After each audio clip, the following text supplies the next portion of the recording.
Alright guys, Crafty Farmer back here, and let me show you some of the little troubles.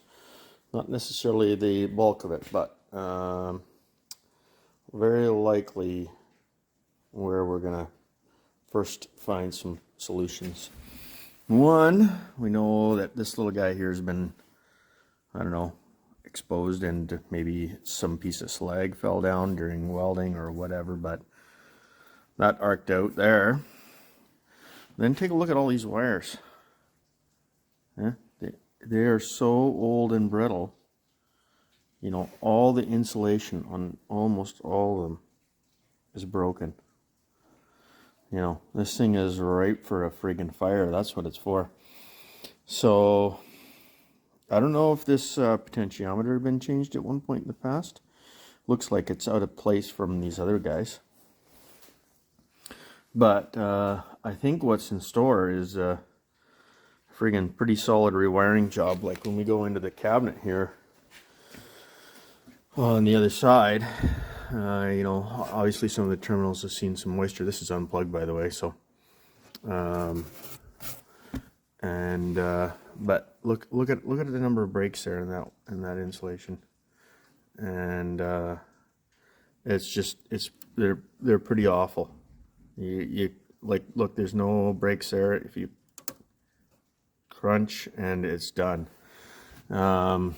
Looks like somebody's been in here in the past as well to do some wiring, but I think really the bulk of what I'm hoping is the problem here is just changing some wires out.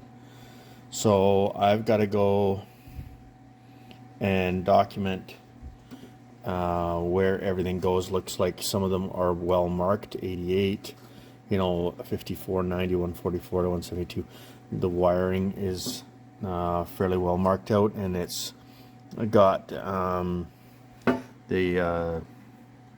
board at the top has the same wiring markers, so that's good. It's hard to see in here, and these wires are all marked on the terminal strip. So I think what I'm going to start with is, yeah, putting some new wires in. You know, we've come from a heavier gauge wire down below and moretted it and stuffed in you know, what was probably a 16 or so gauge wire running up top. So obviously they've had some issues with this thing in the past, and I'm hoping that it can just be fixed with replacing some wires. So I'll take a look. These wires going out to the motors, ooh, these ones are crunchy. These ones don't, they seem to be, no, they're crunchy too. Look at that. You see that? So what I need to do is get some cab tire and start replacing wires. Now we'll replace them all the way over to the motors. So we've got one motor junction box here to rewire. I don't know why oh, there we go. We had a broken casing there, and we covered it up with some duct tape. And so I've got one to that motor. This one down here is probably to the other motor. And then where do we got that one going to? Probably position sensors. So for trips, yeah, there you go, right there. So you see that guy way up there? It's a micro switch, is a limit switch. So that's where that other one goes. To stop it from over traveling, and you see some stops here. So when that one reaches all the way there, it'll stop, and likewise on the way down. So that is what we're gonna do. We're gonna go buy some nice cab tire. This seems to be pretty light duty as well, and then we'll clean this thing up and rewire it, and hopefully that solves the bulk of our problems. as I get sort of started on this stuff, and I'll loop you guys back in when I've got something, hopefully when I got her back up and running after just doing a rewiring.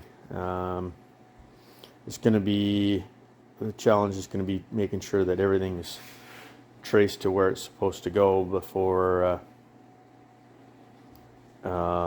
and making sure that the wires don't break before you can kind of find out where everything's going. So that is the conundrum at the moment, but first I got to go find some suitable cab tire, and yeah, off we go.